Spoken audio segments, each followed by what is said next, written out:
आपल्याशी संवाद साधतायत श्रद्धेय बाळासाहेबजी आंबेडकर साहेब.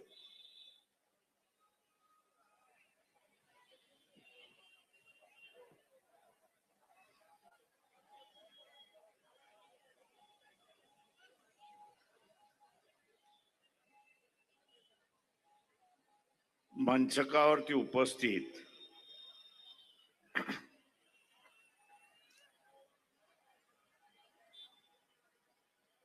डॉक्टर क्रांतिताई, सिद्धार्थ मोकळे,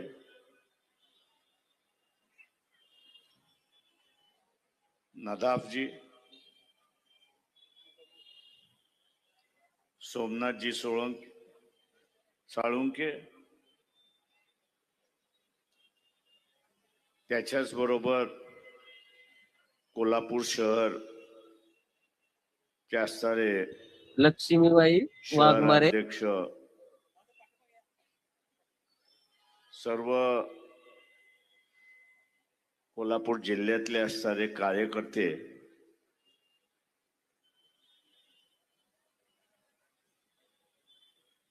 उपस्थित बंधूंनो, भगिनींनो, बाळमित्रांनो,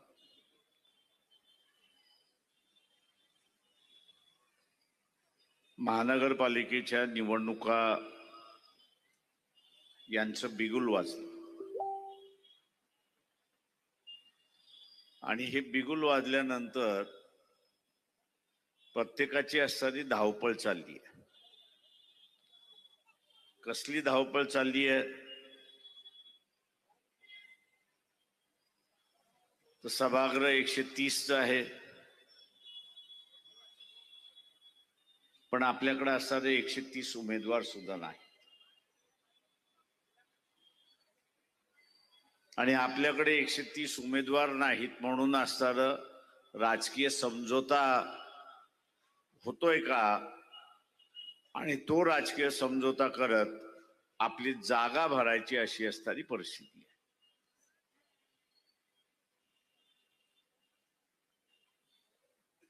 गेले अनेक वर्ष इतिहासार आणि अनेक इलेक्शन असं मी म्हणेन की समझोत्याचं राजकारण चाललं.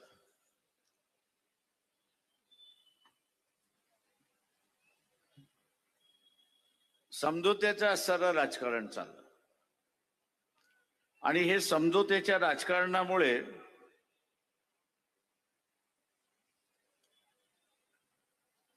राजकीय पक्ष काही मतदारसंघामध्ये जिवंत आणि काही मतदारसंघामध्ये मेलेल्या अवस्थेमध्ये अशी असणारी परिस्थिती आहे.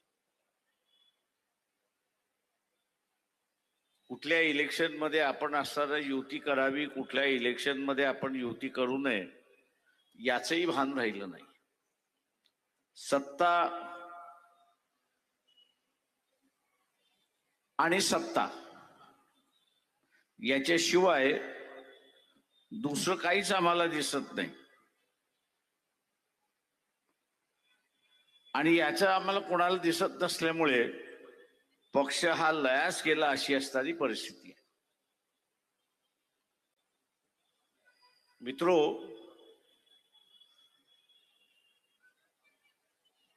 आपण जर पाहिलं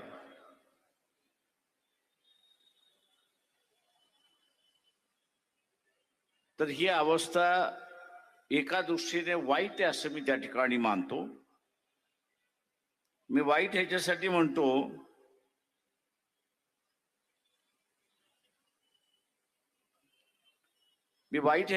मानतोय की शेवटी राजकीय पक्ष हे लोकशाहीचं टिकण्याचे एक हत्यार आहे. उद्या ही लोकशाहीच राजकीय पक्षच टिकले नाही तर लोकशाही टिकेल पण एक पक्ष कुठला तरी जिवंत राहील. आणि आज आपल्याला तेच दिसतंय की भारतीय जनता पक्षाचं असणारं जे काही राजकारण आहे हे सगळं राजकारण राजकीय पक्ष संपवण्याचं राजकारण.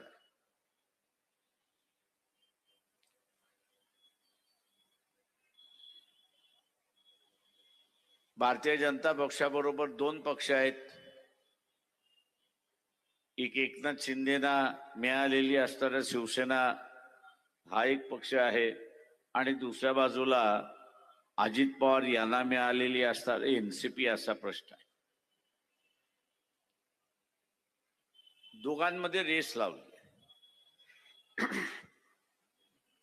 की भारतीय जनता पक्षाशी असताना कोण इमानदार राहणार. आणि म्हणून पहिल्यांदा सांगितलं की आम्ही कोणाबरोबर युती करणार नाही. आणि नंतर सांगण्यात आलं की आम्ही असणारं एकनाथ शिंदेबरोबर युती करू, राष्ट्रवादी बरोबर करणार नाही. हा खेळ आपण समजला पाहिजे. या खेळाच्या माध्यमातून राजकीय पक्ष कमकुवत करणं हे सुरुवात झालं. एकनाथ शिंदेबरोबर सुद्धा असणारा युती होईल की न होईल याच्याबद्दल मला असणारा शंका आहे. आणि युती झाली तर जी काही मुंबईमध्ये शिवसेनेची ताकद होती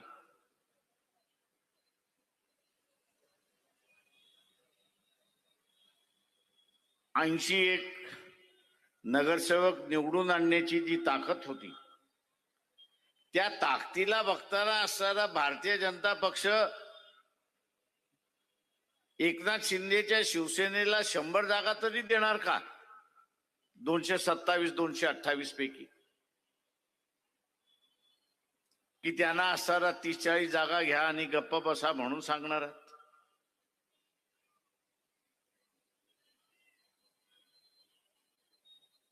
म्हणजे जो खेळ चाललाय भारतीय जनता पक्षाचा, RSSचा, तो इथले राजकीय पक्ष संपवण्याचा खेळ चाललाय. आणि राजकीय पक्ष संपले, शीन झाले की आपण एकमेव शिलेदार राहू अशी असणारी परिस्थिती आहे. या पार्श्वभूमीवरती कोल्हापूरमध्ये अध्यक्षाने जाहीर केलं, शहराच्या अध्यक्षाने जाहीर केलं की आम्ही एकूण एक जागा या ठिकाणी लढवणार आहोत.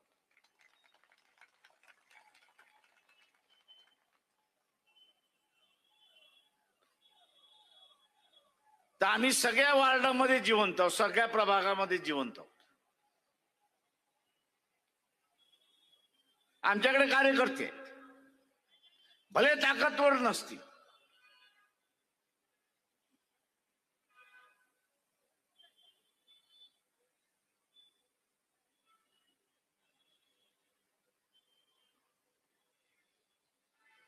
मध्यंतरी एक पिक्चर निघाला होता बबली बंटीचा. कोल्हापूरच्या निवडणुका सुद्धा बबली बंटीच्या निवडणुका आहेत.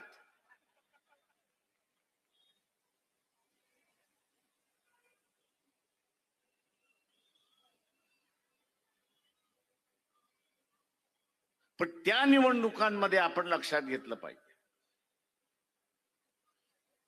इथे लोकशाहीची गरज कोणाला आहे? तर वंचितांना गरज आहे.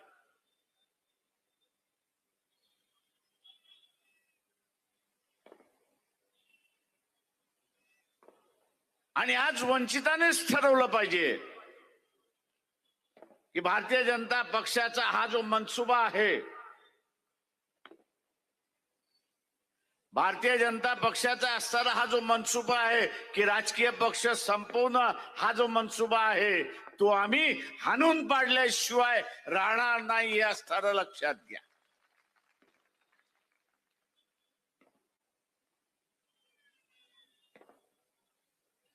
₹5,000 भारतीय जनता पक्ष एका मताला देण्याची तयारी आहे. ज्या घरामध्ये 5 मतं आहेत त्यांना किती मिळतील?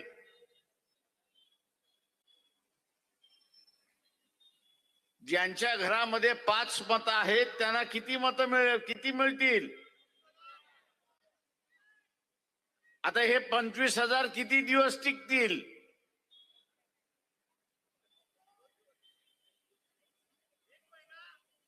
1 महिना,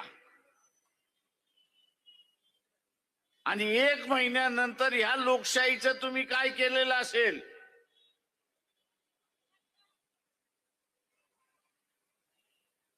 तर तिलाही तुम्ही मसनात नेऊन पोचवलेली असेल. 25,000ने 25,000 घेऊन तुम्ही लोकशाही ही मसनात नेऊन पोचवलेली असेल.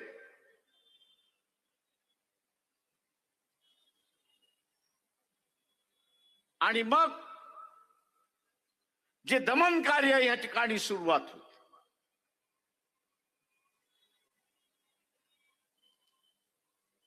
जे दमन कार्य या ठिकाणी सुरुवात होईल,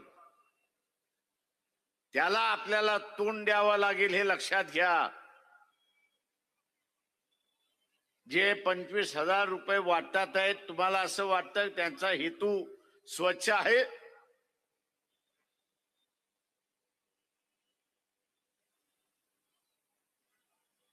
तुम्हाला गुलाम करण्याचा आहे. तुम्ही आवाज उठवणार नाही अशा अवस्थेमध्ये घेऊन जायचं.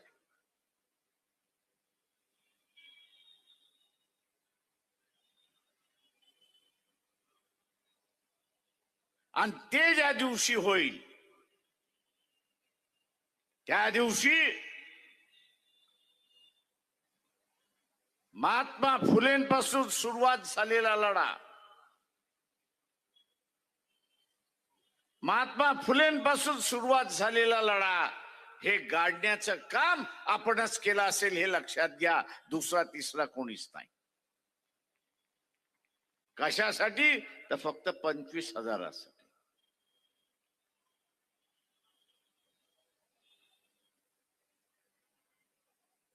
कशासाठी? तर फक्त 25,000. मित्रो,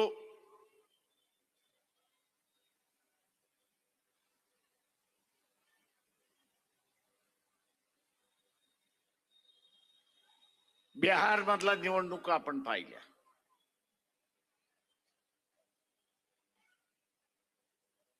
काय झालं? बिहार मधल्या निवडणुका आपण बघितल्या.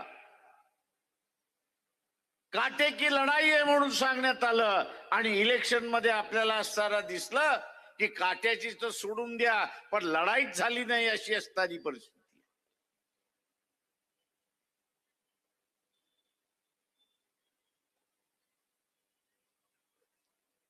लढाईच झाली नाही अशी असणारी परिस्थिती आहे. एकतर्फा निकाल निघाला अशी परिस्थिती आहे. आणि त्या बिहारच्या माणसाला तुम्ही जाऊन विचारा, अरे तो म्हणतो आम्ही त्यांना मतदान दिलं नाही.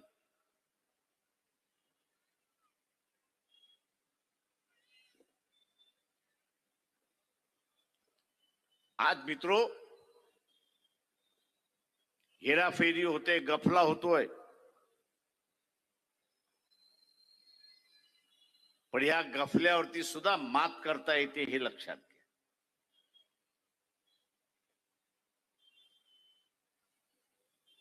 आपल्याला माहित आहे की झुंडशाही,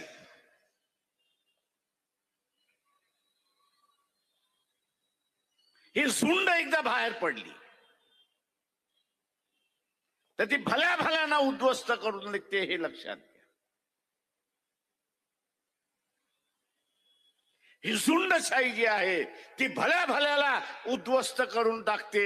आपण सुद्धा असं एक लक्षात घेतलं पाहिजे की मताची झुंडशाही आपण उभी केली पाहिजे, आणि या भारतीय जनता पक्षाला आपण उद्ध्वस्त केलं पाहिजे हे लक्षात घ्या.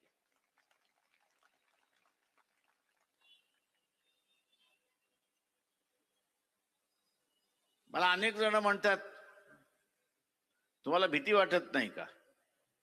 मी म्हटलं, जोपर्यंत लोकशाही साबित आहे तोपर्यंत मला भीती वाटणार नाही. लोकशाही साबूत आहे तोपर्यंत मी अजिबात कोणाला घाबरत नाही, मोदीलाही घाबरत नाही. पण ज्या दिवशी लोकशाही संपली त्या दिवशी राजेशाही सुरुवात झाली. ज्या दिवशी लोकशाही संपली त्या दिवशी राजेशाही संपली. लोकशाही संपली त्या दिवशी राजेशाही सुरुवात झाली आणि राजेशाही त्या दिवशी सुरुवात झाली त्या दिवशी भीतीचं वातावरण सुरुवात होणार. आणि त्या भीतीच्या वातावरणामध्ये झुंडशाही सुद्धा काहीच करू शकत नाही हे लक्षात घ्या. आणि म्हणून ही झुंडशाही, मताची झुंडशाही या निवडणुकीमध्ये आपल्याला उभी करायची आहे हे लक्षात घ्या.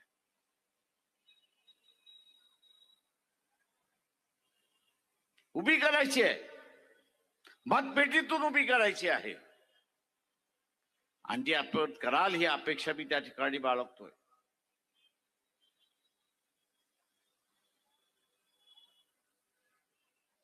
इथली व्यवस्था आपण असताना पाहिली.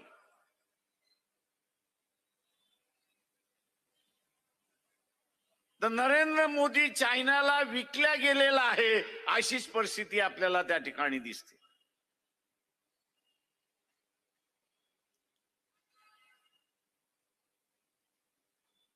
चायनाला विकल्या गेलेला आहे.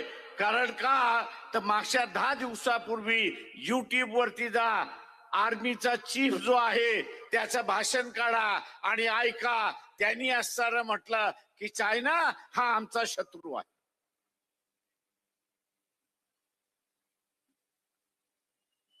आणि त्याच्याशी आम्हाला युद्ध करण्याची पाळी येऊ शकते असं तो म्हणतो. पाळी येऊ शकते. आणि त्याच्याच 3 दिवस अगोदर पंतप्रधान नरेंद्र मोदींचं भाषण आपण असताना ऐका. पंतप्रधान नरेंद्र मोदींचं भाषण ऐका आणि नरेंद्र मोदी असं म्हणतो की चायना आमचा सगळ्यात चांगला मित्र आहे.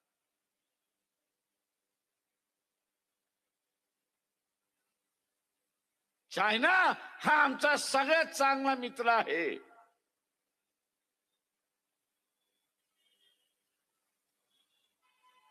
जे या देशाची ज्यांच्या हातामध्ये सुरक्षित आहे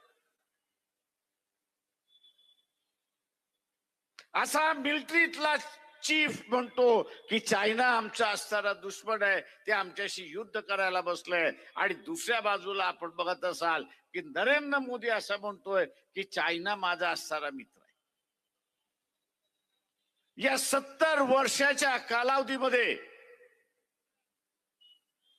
देशाच्या 70 वर्षाच्या स्वातंत्र्याच्या कालावधीमध्ये आपण सरकारची एक भाषा आणि मिलिटरीची दुसरी भाषा असं पण कधी ऐकलंय का?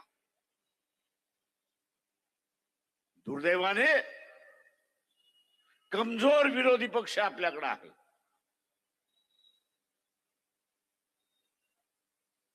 कमजोर विरोधी पक्ष असल्यामुळे तो पार्लमेंटचा उपयोगही करत नाही आणि विचार देतही नाही की तुमची भूमिका एक आणि आर्मी चीफची भूमिका एक. कोणाला मानायचं? जनतेने कोणाला मानायचं? आणि म्हणून इथल्या असणाऱ्या सनातन आणि जो भारतीय जनता पक्ष RSS चा प्रेमी आहे त्याला असणारा विचारतोय,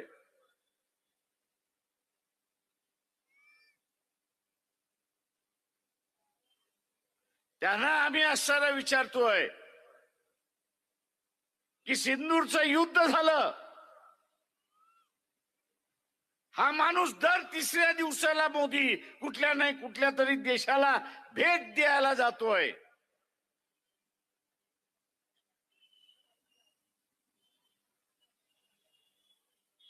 आज सुद्धा कुठल्या तरी परदेशामध्ये आहे.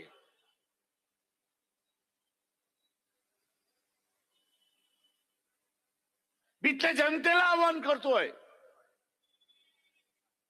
की भारतीय जनता पक्षाच्या वतीने आपल्या वस्तीमध्ये जो प्रचाराला येईल, संघाचा जो प्रचाराला येईल, त्याला असणारा एक विचारा की सिंदूरच्या वेळेस तुमच्या बरोबर कोण उपस्थित होतं?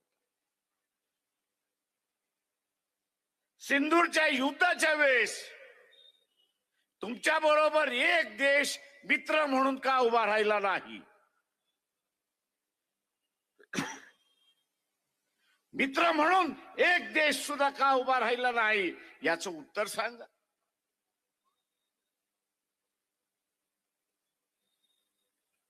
विश्वगुरु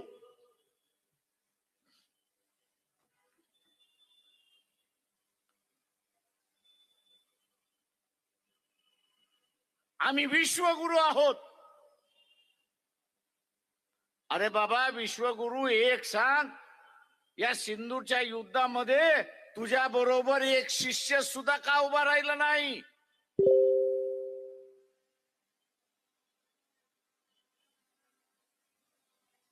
आणि एकही मित्र जर उभा राहणार नसेल तर उद्या चायना बरोबरचं युद्ध असेल किंवा इथल्या पाकिस्तान बरोबरचं युद्ध असेल, तुम्ही करणार का यात?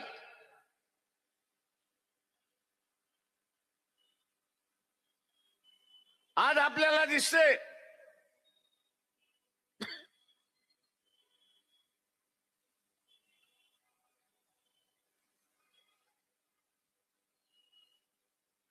हा जो YouTube चॅनल आहे,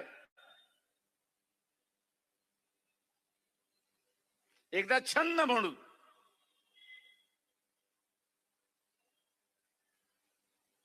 जेवढे भविष्यवाणी सांगणारे ऍस्ट्रॉलॉजर्स आहेत,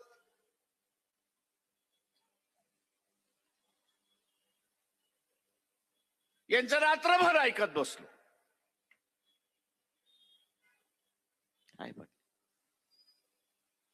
यांचं रात्रभर ऐकत बसलो.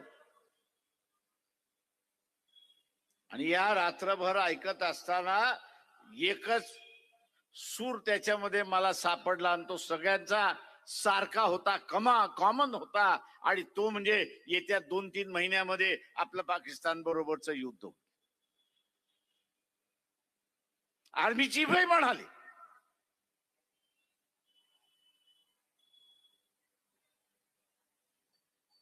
आणि आज पाकिस्तानला असणार हत्यारं कोण कोण पुरवतोय? तर इंग्लंड पुरवतोय, फ्रान्स पुरवतोय, अमेरिका देते, आखाती देशामधले मुस्लिम राष्ट्र आहेत ते देतात. चायना तर तिथे देतेच आहे. रशियाने सांगितलं की जे आम्ही पाकिस्तानला पाहिजे ते आम्ही अस्त्र देऊ.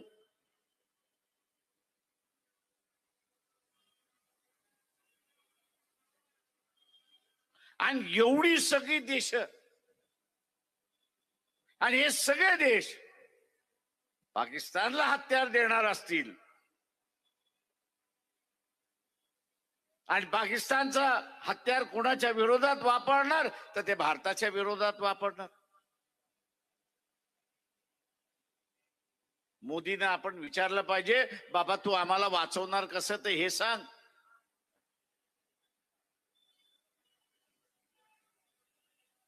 या देशाला वाचवणार कसं तेवढं सांग. किंवा हे देश विरोधात का गेले,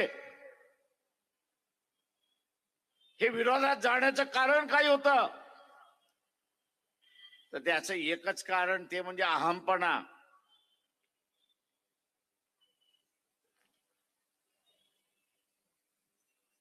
आपण जसं म्हणतो की गावातला पाटील टग्यासारखा वागतोय, आपण म्हणतो की नाही, तशा रीतीने मोदी टग्यासारखा वागायला लागलाय जगभर.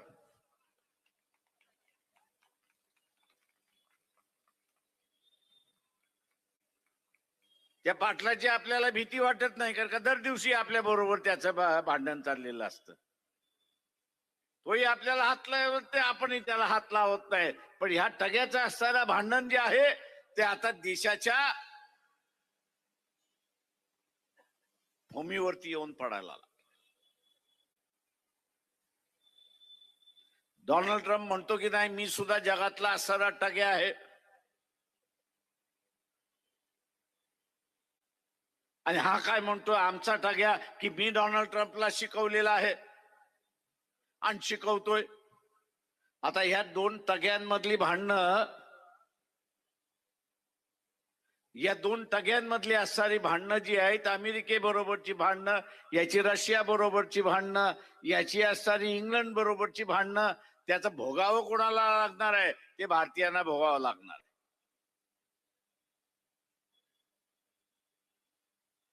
ते भारतीयांना भोगावं लागणार आहे.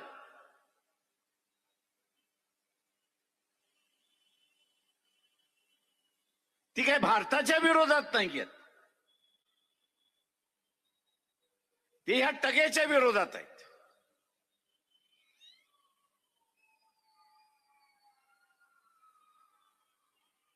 हे टग्याच्या विरोधातला असणारा भांडण आहे.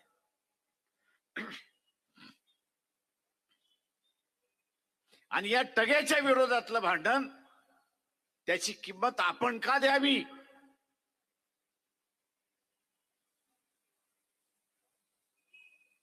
याची किंमत आपण का द्यावी?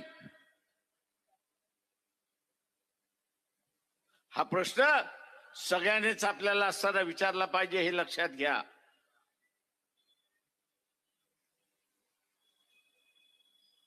हा उद्याचं युद्ध ते पाकिस्तान बरोबरच आहे की चायना बरोबरच आहे, त्यात सांगता येत नाही. टाळायचं असेल तर ते तुमच्या हातामध्ये आहे, हे लक्षात घ्या.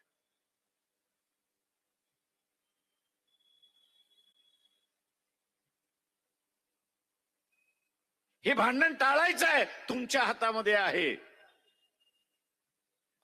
आपण नाही म्हणतो नारा बास, नारा बासरी,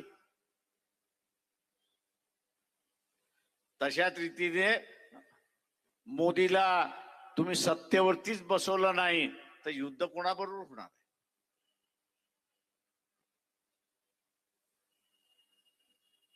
जनतेला हे युद्ध पाहिजे असेल तर मोदीला बसवा, असं मी सरळ म्हणणार आहे. तुम्हाला युद्ध पाहिजे का? ज्यांना ज्यांना युद्ध पाहिजे त्यांनी हात वरती करा.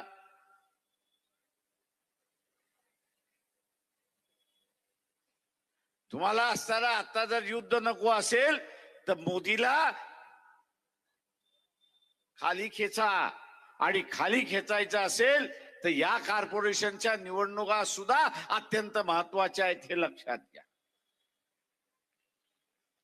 या महानगरपालिका सुद्धा महत्वाच्या आहेत. त्यातून संदेश जातो, मोदीच्या विरोधात मतदान दिलं, भारतीय जनता पक्षाच्या विरोधात मतदान दिलं, उद्या सत्तेवरती आले नाही, संदेश हा जातो की ह्या टग्याला आता लोकच बघायला लागली आहेत, आपल्याला बघण्याची गरज नाही. भारतीय जनताच त्याला बघायला लागलेली आहे, आपल्याला बघण्याची गरज नाही. आणि भारतीय जनता जर बघणार नसेल तर हे सगळे बघितल्याशिवाय राहणार नाहीत, हे लक्षात घ्या.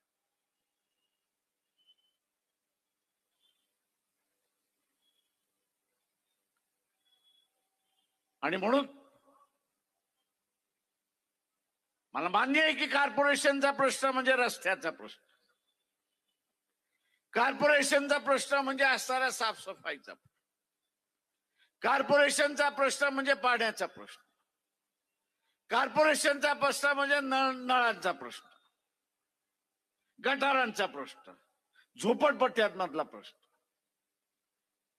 याच्यावरती तर आपण लढत आलेलोच आहोत. याच्यावरती आपण लढत आलेलोच आहोत. पण आता जे मांडर रावतंय डोक्यावरती, ते युद्धाचं सावट आपल्या समोर आहे, हे लक्षात घ्या.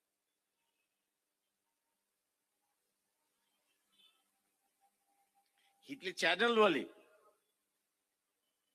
आणि वर्तमानपत्रवाले यांना मोदीने मंद केलेला आहे, हे लक्षात घ्या. हे बसलेले पत्रकार खरडवतात, फिल्म करतात, पाठवून देतात, पण त्यांचा जो मालक बसलेला आहे त्याला कात्री लावतात, मोकळा करतो.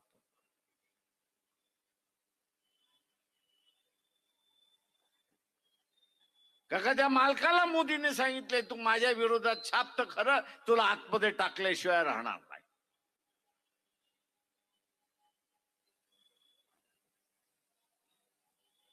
मोदीचं आणि ट्रम्पचं भांडण काही आहे? मोदी असं म्हणतोय तू रशियाचं तेल विकतोयस, ठीक आहे चल विक, पण त्याच्यातला नफा कोणाकडे जातोय? तुम्हाला माहिती आहे रशियाचं तेल भारतात विकल्या जाते, त्याचा नफा दरवर्षी कितीचा आहे तुम्हाला माहिती आहे का? तुम्हाला माहिती आहे का?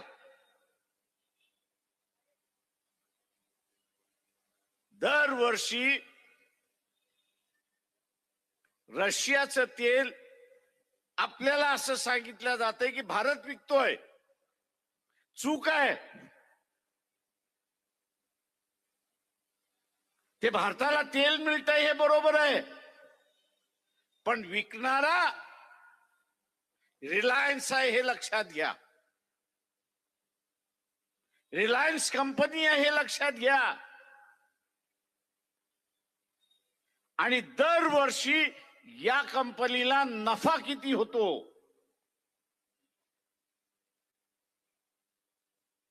कमीत कमी 44,000 कोटीचा नफा आहे.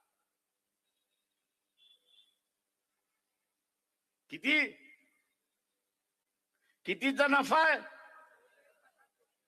44,000 कोटीचा नफा आहे. जे कच्चं तेल आपण आणतो, आयात करतो, ते आयातापोटी आपण असणारा परदेशी चलन किती खर्च करतो?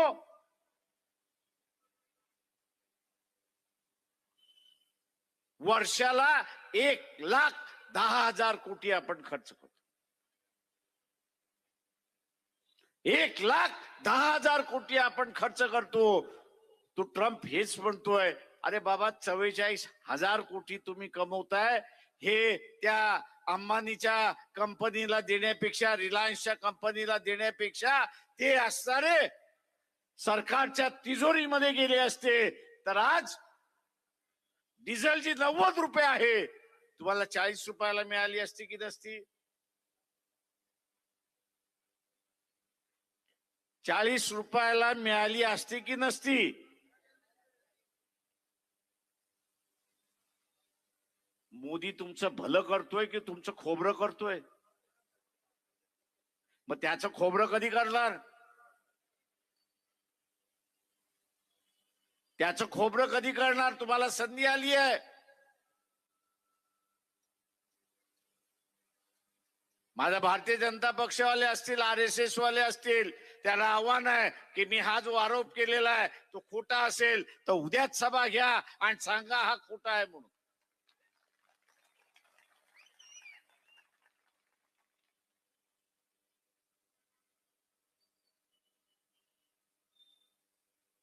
मोदी खऱ्या अर्थाने हिटलर झाला हे लक्षात घ्या.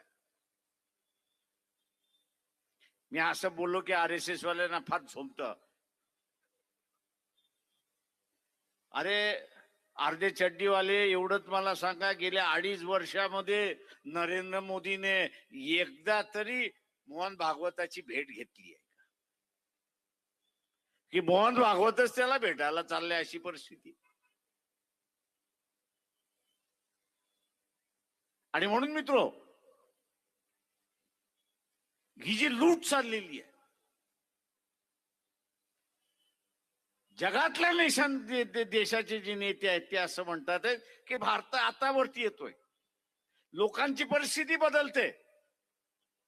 ही लोकांची परिस्थिती बदलत असताना लोकांना श्रीमंत करण्याच्या ऐवजी तुम्ही असताना काही घराणेशाहीना श्रीमंत का करताय?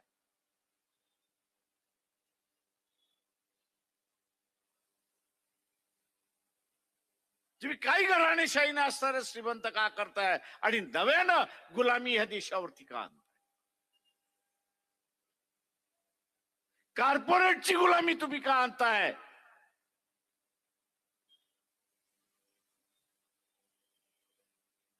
आणि म्हणून मित्रो, उद्याची ही निवडणूक वेगवेगळ्या मार्गाने महत्वाची असं मी त्या ठिकाणी मानतोय. ही देशाची चाललेली लूट, सामान्य जनतेची चाललेली लूट.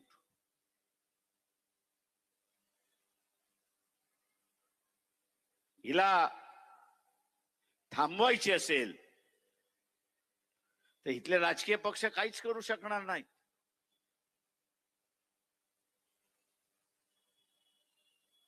इथले राजकीय पक्ष काहीच करू शकणार नाहीत. याचं कारण आहे, मोदी त्यांना म्हणतो तुम्हाला मिळालेलं स्वातंत्र्य अबाधित ठेवायचं आहे की नाही एवढं सांगा.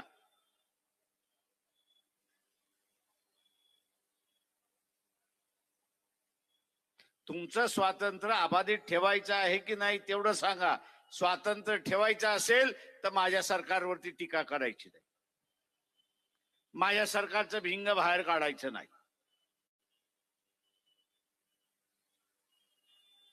ते काढलं तर तुमची भिंग कोर्टात पडलेली आहेत. कोर्टाला एक अर्ज देईन की ह्याची चौकशी आम्हाला करायची आहे आणि म्हणून ह्याला आम्हाला ताब्यात द्या. तुम्ही ताब्यात आलात तर तिहार जेलचे दरवाजे मोकळेच आहेत. ते तिहार जेल की स्वातंत्र्य.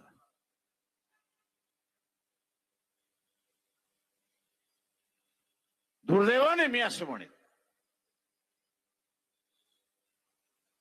की काँग्रेसचा कार्यकर्ता असेल, डावा कार्यकर्ता असेल, समाजवादी कार्यकर्ता असेल, मानवतावादी कार्यकर्ता होता, याचा एक काळ आवाज होता. त्याच्या आवाजामध्ये ताकद होती, बुलंदशाही होती. आंबेडकरी चळवळीच्या आवाजामध्ये आज ती एकच शिल्लक राहिलेली. आणि मग उद्याची असणारी ही चळवळ, उद्याची असणारी ही चळवळ आणि उद्याची असणारी ही लोकशाही वाचवण्याची जबाबदारी ही फुले शाहू आंबेडकरी विचारांवरती आलेली आहे, हे लक्षात घ्या.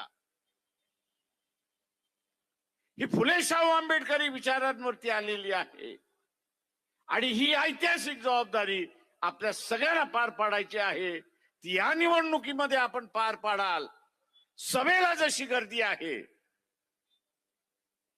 सभांना जशी गर्दी आहे, त्याच प्रमाणात मतांची सुद्धा गर्दी त्या पेटीमध्ये होईल ही अपेक्षा मी बाळगतो आणि आपली सगळ्यांची रजा घेतो.